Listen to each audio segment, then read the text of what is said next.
વિદ્યાર્થી મિત્રો, ભારતમાં રાષ્ટ્રવાદ ધોરણ 8 પાઠ 3 બીજું સત્ર વૈકલ્પિક પ્રશ્નો. પ્રશ્ન નંબર 1, નીચે દરેક પ્રશ્નના ઉત્તર માટે આપેલા વિકલ્પોમાંથી સાચો વિકલ્પ શોધો. તો 1, વિશ્વમાં આધુનિક રાષ્ટ્રવાદનો સૌપ્રથમ ઉદય ક્યાં થયો હતો? યુએસએમાં, ભારતમાં, યુરોપમાં કે રશિયામાં? તો સી, યુરોપમાં. 2, અંગ્રેજોની કઈ નીતિએ ભારતને પાયમાલ કર્યું? મહેસૂલ નીતિ, આર્થિક નીતિ, રાજકીય નીતિ કે ધાર્મિક નીતિ? તો બી, આર્થિક નીતિ. 3, અમેરિકન સ્વાતંત્ર્ય વિગ્રહમાંથી ભારતને શાની પ્રેરણા મળી? લોકશાહીની, સમાજવાદની, સમાનતાની કે સ્વતંત્રતાની? તો એ લોકશાહીની. 4, કઈ ક્રાંતિમાંથી ભારતને સ્વતંત્રતા, સમાનતા અને બંધુત્વની ભાવનાની પ્રેરણા મળી? ઇંગ્લેન્ડની, ફ્રાન્સની, યુએસએની કે રશિયાની? તો કે બી, ફ્રાન્સની. 5, કયા પાશ્ચાત્ય પુરાતત્વવિદે ભારતની સંસ્કૃતિની ગૌરવગાથાના અનેક અવશેષો શોધી કાઢ્યા? મેક્સ મુલરે, ફર્ગ્યુસને, વિલિયમ હામે કે કનિંગહામે? તો ડી, કનિંગહામે. 6, કયા નિવૃત્ત અંગ્રેજ અધિકારીના પ્રયત્નોથી હિન્દી રાષ્ટ્રીય મહાસભાની સ્થાપના થઈ? સર ચાર્લ્સ વુડના, લોર્ડ મેકોલેના, એઓ હ્યુમના કે લોર્ડ મેયોનેના? તો સી, એઓ હ્યુમના.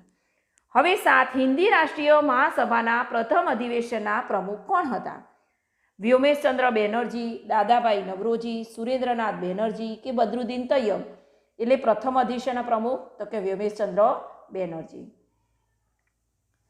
હવે 8, હિન્દી રાષ્ટ્રીય મહાસભાએ શરૂઆતમાં અંગ્રેજ સરકાર સમક્ષ માંગણીઓમાં આ માગણી ન હતી: ગૃહ જીવનને સજીવન કરવા, ખેતોને દેવામાં રાહત આપવી, અદાલતોમાં હિન્દી ન્યાયાધીશોને નીમવા, સરકારી નોકરીઓમાં હિન્દીઓની સંખ્યા વધારવી? તો સી આવશે, અદાલતોમાં હિન્દી ન્યાયાધીશોને નીમવા. 9, ભાગલા પાડો અને રાજ કરો એ નીતિ કોણે અમલમાં મૂકી? વાઇસરોય લોર્ડ લિટને, વાઇસરોય લોર્ડ રિપને, વાઇસરોય લોર્ડ કેનિંગે કે વાઇસરોય લોર્ડ કર્જને? તો કે ડી, વાઇસરોય લોર્ડ કર્જને. હવે 10, બંકિમચંદ્રનું કયું ગીત બંગભંગના આંદોલનનો નારો બન્યું? જનગણ મન, વંદે માતરમ, ઝંડા ઊંચા રહે હમારા કે સોનાર બંગલા? તો કે બી, વંદે માતરમ. 11, વંદે માતરમ નામનું રાષ્ટ્રીય ગીત બંકિમચંદ્રની કઈ નવલકથામાંથી લેવામાં આવ્યું છે? આનંદ મઠ, સુંદર મઠ, ગીતાંજલિ કે જ્યોતિમઠ? તો એ આનંદ મઠ. 12, બંગાળના ભાગલાના અમલનો દિવસ કયા દિવસ તરીકે ઉજવવામાં આવ્યો? શોક દિન, સ્વાતંત્ર્ય દિન, રાષ્ટ્રીય દિન કે વિરોધ દિન? તો કે શોક દિન. 13, વાઇસરોય લોર્ડ કર્ઝને બંગાળના ભાગલા ક્યારે પાડ્યા? ઈસવીસન 1909માં, ઈસવીસન 1906માં, ઈસવીસન 1905માં કે ઈસવીસન 1911માં? તો બંગાળના ભાગલા ક્યારે? ઈસવીસન 1905. હવે 14, ઈસવીસન 1901માં શાંતિનિકેતનમાં વિશ્વવાદી વિદ્યાલય કોને શરૂ કર્યું? સુભાષચંદ્ર બોઝ, કેદારનાથ ટાગોર, અવિન્દ્રનાથ ટાગોર કે રવિન્દ્રનાથ ટાગોર? તો શું આવશે? ડી, રવિન્દ્રનાથ ટાગોર. હવે 15, નીચેના પૈકી કોણ મવાળવાદી નેતા ન હતા? ગોપાલકૃષ્ણ ગોખલે, લોકમાન્ય તિલક, સુરેન્દ્રનાથ બેનર્જી, દાદાભાઈ નવરોજી? મવાળવાદી નેતા ન હતા એટલે કે લોકમાન્ય તિલક. 16, જહાલવાદ એટલે સ્વદેશી માલનો વિરોધ કરનારા, ઉગ્ર અને સક્રિય આંદોલનમાં માનનારા, નરમ કાર્યશૈલીમાં માનનારા કે બ્રિટિશરોને સાચા માનનારા? તો કે ઉગ્ર અને સક્રિય આંદોલનમાં માનનારા. હવે 17, જહાલવાદના મુખ્ય નેતા કોણ હતા? વ્યોમેશચંદ્ર બેનર્જી, લોકમાન્ય તિલક, લાલા લજપતરાય કે બિપિનચંદ્ર પાલ? તો કે લોકમાન્ય તિલક. હવે 18, નીચેના પૈકી કોણ જહાલવાદી નેતા ન હતા? ગોપાલકૃષ્ણ ગોખલે, બિપિનચંદ્ર પાલ, લાલા લજપતરાય કે લોકમાન્ય તિલક? તો ગોપાલકૃષ્ણ ગોખલે. હવે 19, સ્વરાજ મારો જન્મસિદ્ધ હક છે અને હું તે મેળવીને જ જંપીશ આ મંત્ર કોણે આપ્યો હતો? દાદાભાઈ નવરોજીએ, લોકમાન્ય તિલકે, ગોપાલકૃષ્ણ ગોખલે કે મહાત્મા ગાંધીએ? તો કે લોકમાન્ય તિલકે. હવે 20, નીચેના પૈકી કોણ શેરે પંજાબ તરીકે જાણીતા બન્યા હતા? ફિરોઝશાહ મહેતા, બિપિનચંદ્ર પાલ, લાલા લજપતરાય કે શ્યામજી કૃષ્ણ વર્મા? તો શું આવશે? સી, લાલા લજપતરાય. 21, સાયમન કમિશનના વિરોધ પ્રદર્શન વખતે પોલીસના લાઠીચાર્જને કારણે કોનું અવસાન થયું? લાલા લજપતરાયનું, પંડિત ગોવિંદ વલ્લભપંતનું, બિપિનચંદ્ર પાલનું કે બાળ ગંગાધર તિલકનું? તો લાલા લજપતરાયનું. હવે 22, અંગ્રેજ સરકારે કયા નેતા પર યુવાનોને હિંસક માર્ગે ઉશ્કેરવાનો આરોપ મૂક્યો હતો? લાલા લજપતરાય, ગોપાલકૃષ્ણ ગોખલે, સુરેન્દ્રનાથ બેનર્જી કે બિપિનચંદ્ર પાલ? તો ડી બિપિનચંદ્ર પાલ. 23, મુસ્લિમ લીગની સ્થાપના ક્યારે થઈ? ઈસવીસન 1905માં, ઈસવીસન 1906માં, ઈસવીસન 1909માં કે ઈસવીસન 1911માં? તો કે ઈસવીસન 1906માં. 24, ઈસવીસન 1916માં કોંગ્રેસ અને મુસ્લિમ લીગે તેમના વાર્ષિક અધિવેશનો એક સાથે કયા શહેરમાં ભર્યા હતા? કોલકાતામાં, મુંબઈમાં, સુરતમાં કે લખનૌમાં? તો લખનૌમાં. 25, સુભાષચંદ્ર બોઝનો જન્મ ક્યારે થયો હતો? 1897માં, 1887માં, 1903માં કે 1905માં? તો 1897માં. 26, સુભાષચંદ્ર બોઝનો જન્મ ક્યાં થયો હતો? કટકમાં, અમૃતસરમાં, ભુવનેશ્વરમાં કે રામગીરીમાં? તો કટકમાં. 27, ઈસવીસન 1938માં હરિપુરામાં અને ઈસવીસન 1939માં ત્રિપુરામાં ભરાયેલ કોંગ્રેસ અધિવેશનના પ્રમુખ કોણ બન્યા હતા? પંડિત જવાહરલાલ નહેરુ, ગાંધીજી, પંડિત મોતીલાલ નહેરુ કે સુભાષચંદ્ર બોઝ? તો સુભાષચંદ્ર બોઝ. 28, સુભાષચંદ્ર બોઝે કયો પક્ષ સ્થાપ્યો? યંગ ઇન્ડિયા, સ્વરાજ પક્ષ, ફોરવર્ડ બ્લોક કે ઇન્ડિપેન્ડન્સ ઇન્ડિયા? તો ફોરવર્ડ બ્લોક. 29, આઝાદ હિંદ ફૌજની રચના કોને કરી? તો જાપાન સરકારે, રાસબિહારી બોઝે, સુભાષચંદ્ર બોઝે કે કેપ્ટન મોહનસિંઘે? તો કેપ્ટન મોહનસિંઘે. હવે 30, આઝાદ હિંદ ફૌજના વડા બન્યા પછી સુભાષબાબુ કયા નામે ઓળખાયા? સરદાર, નેતાજી, સેનાપતિ કે કેપ્ટન? તો નેતાજી. 31, સુભાષચંદ્ર બોઝે આઝાદ હિંદ ફૌજને કયું સૂત્ર આપ્યું? ઇન્કલાબ જિંદાબાદ, ચલો દિલ્હી, વંદે માતરમ કે જય હિન્દ? તો ચલો દિલ્હી. 32, સુભાષચંદ્ર બોઝે કામચલાઉ સરકારની સ્થાપના ક્યાં કરી? બર્લિનમાં, રંગૂનમાં, ટોક્યોમાં કે સિંગાપુરમાં? તો સિંગાપુરમાં. હવે 33, સુભાષચંદ્ર બોઝે કઈ પ્રતિજ્ઞા લીધી હતી? હું ગુલામ હિન્દુસ્તાનમાં પગ મૂકીશ નહીં, આઝાદી મેળવવા તમામ પ્રયત્નો કરીશ, હું ભારતમાં બ્રિટિશ સરકારને ભગાડીને જ રહીશ, હું માતૃભૂમિની ગુલામીની જંજીરો તોડીને જ રહીશ. તો શું આવશે? એ, હું ગુલામ હિન્દુસ્તાનમાં પગ મૂકીશ નહીં.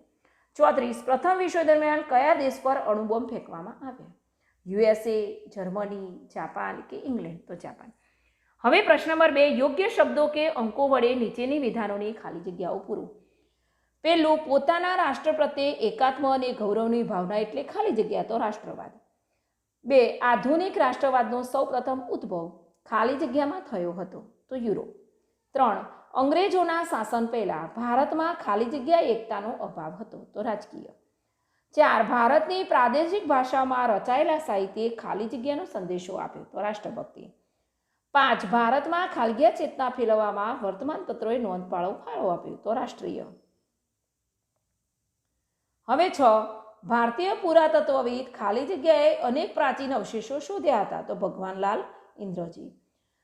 7, ખાલી જગ્યામાં હિન્દી રાષ્ટ્રીય મહાસભા કોંગ્રેસની સ્થાપના થઈ? તો ઈસવીસન 1885. નિવૃત્ત અંગ્રેજ અમલદાર ખાલી જગ્યાના પ્રયાસોથી હિન્દી રાષ્ટ્રીય મહાસભાની સ્થાપના થઈ? તો સર એલન ઓક્ટેવિયન હ્યુમ એટલે કે એઓ હ્યુમ. 9, હિન્દી રાષ્ટ્રીય મહાસભાનું પ્રથમ અધિવેશન ખાલગીયા શહેરમાં મળ્યું? તો મુંબઈ. 10, ખાલી જગ્યા હિન્દી રાષ્ટ્રીય મહાસભાના પ્રથમ અધિવેશનના પ્રમુખ હતા? તો વ્યોમેશચંદ્ર બેનર્જી. 11, હિન્દી રાષ્ટ્રીય મહાસભાના પ્રથમ અધિવેશનમાં ખાલી જગ્યા પ્રતિનિધિઓએ હાજરી આપી? તો 72. 12, હિન્દી રાષ્ટ્રીય મહાસભાના પ્રથમ તબક્કાની કામગીરી ખાલી જગ્યા હતી? તો બંધારણીય. 13, વાઇસરોય ખાલી જગ્યા ભાગલા પાડો અને રાજ કરોની નીતિ અપનાવી હતી? તો લોર્ડ કર્ઝને. 14, વાઇસરોય ખાલી જગ્યાએ બંગાળાના ભાગલા પાડ્યા? તો લોર્ડ કર્ઝને. 15, વંદે માતરમ ગીતના રચયિતા ખાલી જગ્યા હતા? તો બંકિમચંદ્ર ચટ્ટોપાધ્યાય. 16, બંગાળાના ભાગલાના અમલનો દિવસ ખાલી જગ્યા તરીકે ઉજવવામાં આવ્યો? તો કે શોક દિન. 17, ઈસવીસન 1905ના સ્વદેશી આંદોલનનું એક લક્ષણ ખાલી જગ્યા હતું? તો કે રાષ્ટ્રીય શિક્ષણ. 18, બંગાળાના ભાગલાના અમલનો દિવસ ખાલી જગ્યાના સૂચનથી એકતા દિન તરીકે ઉજવાયો? તો રવિન્દ્રનાથ ટાગોરના. 19, ઈસવીસન 1901માં કવિવર રવિન્દ્રનાથ ટાગોરે ખાલી જગ્યામાં વિશ્વભારતી વિદ્યાલય શરૂ કર્યું? તો શાંતિ નિકેતન. 20, ગણેશ ચતુર્થી અને શિવાજી જયંતિ ઉજવવાની શરૂઆત ખાલી જગ્યાએ કરી? તો બાળ ગંગાધર તિલક એટલે કે લોકમાન્ય તિલક. 21, લાલા લજપતરાય ખાલી જગ્યા નામે જાણીતા થયા? તો શેરે પંજાબ. 22 પોલીસોના લાઠીચાર્જને લીધે ખાલી જગ્યાનું અવસાન થયું, તો કે લાલા લજપતરાય. હવે 23 મારા ઉપર કરેલા લાઠીનો એક એક પ્રહાર બ્રિટિશ સામ્રાજ્યના કફનની ખાઈ બની રહેશે. આ વિધાન ખાલી જગ્યાએ કહ્યું હતું, તો લાલા લજપતરાય. 24 ખાલી જગ્યા પ્રચંડ આંદોલન દ્વારા સ્વરાજ મેળવવાના હિમાયતી હતા, તો બિપિનચંદ્ર પાલ. 25 ઈસવીસન 1906માં ઢાકામાં ખાલી જગ્યાની સ્થાપના થઈ, તો મુસ્લિમ લીગ. 26 મુસ્લિમ લીગની સ્થાપનામાં મુસ્લિમોના ધાર્મિક વડા ખાલી જગ્યાએ મહત્વની ભૂમિકા ભજવી હતી, તો આગા ખાન. 27 એપ્રિલ 1916માં બાળ ગંગાધર તિલકે ખાલી જગ્યાની સ્થાપના કરી, તો ઇન્ડિયન હોમ રૂલ. 28 સ્વરાજ મારો જન્મસિદ્ધ હક છે અને હું તે મેળવીને જંપીશ. આ વિધાન ખાલી જગ્યાએ કહ્યું હતું, તો બાળ ગંગાધર તિલક. 29 હોમ રૂલ આંદોલન દરમિયાન બાળ ગંગાધર તિલકને ખાલી જગ્યા તરીકે બિરદાવવામાં આવ્યા, તો લોકમાન્ય. 30 સપ્ટેમ્બર 1916માં ખાલી જગ્યાએ હોમ રૂલ લીગની સ્થાપના કરી, તો શ્રીમતી એની બેસન્ટે. 31 ઈસવીસન 1916માં ખાલી જગ્યા મુકામે કોંગ્રેસ અને મુસ્લિમ લીગ વચ્ચે થયેલો કરાર લખનૌ કરાર નામે પ્રસિદ્ધ થયો, તો કે લખનૌ. 32 સુભાષચંદ્ર બોઝનો જન્મ ખાલી જગ્યામાં થયો હતો, ઈસવીસન 1897. 13 સુભાષચંદ્ર બોઝનો જન્મ ઓરિસ્સાના ખાલી જગ્યામાં થયો હતો, કટક. 34 ઈસવીસન 1938માં હરિપુરા કોંગ્રેસ અધિવેશનના પ્રમુખ તરીકે ખાલી જગ્યાની વરણી કરવામાં આવી હતી, તો સુભાષચંદ્ર બોઝ. 35 મે 1939માં સુભાષચંદ્ર બોઝે ખાલી જગ્યા નામનો નવો રાજકીય પક્ષ સ્થાપિત, ફોરવર્ડ બ્લોક. 36 કેપ્ટન ખાલી જગ્યા આઝાદ હિંદ ફૌજના સ્થાપક હતા, મોહનસિંહ. 37 ઈસવીસન 1943માં ખાલી જગ્યા આઝાદ હિંદ ફૌજના સુકાની બન્યા, તો સુભાષચંદ્ર બોઝ. 38 સુભાષચંદ્ર બોઝે આઝાદ હિંદ ફૌજને ખાલી જગ્યાનું અને ભારતને ખાલી જગ્યાનો મંત્ર આપ્યો, તો ચલો દિલ્હીનું સૂત્ર અને ભારતને જય હિંદનો મંત્ર આપ્યો. 39 ઓક્ટોબર 1943માં સુભાષચંદ્ર બોઝે સિંગાપુરમાં આઝાદ ભારતની ખાલી જગ્યા સ્થાપી, તો કામચલાઉ સરકાર. સુભાષચંદ્ર બોઝે સ્થાપેલી કામચલાઉ સરકારે ખાલી જગ્યા અને ખાલી જગ્યા સામે યુદ્ધ જાહેર કર્યું, તો ઇંગ્લેન્ડ અને અમેરિકા. હવે આ પાઠ 3 ભારતમાં રાષ્ટ્રવાદના વિકલ્પો અને ખાલી જગ્યાઓ. આનો વિડીયો સાંભળવો, સમજવો અને પાકા કરવાનો પ્રયત્ન કરવો અને સામાજિકની નોટમાં ઉતારવો.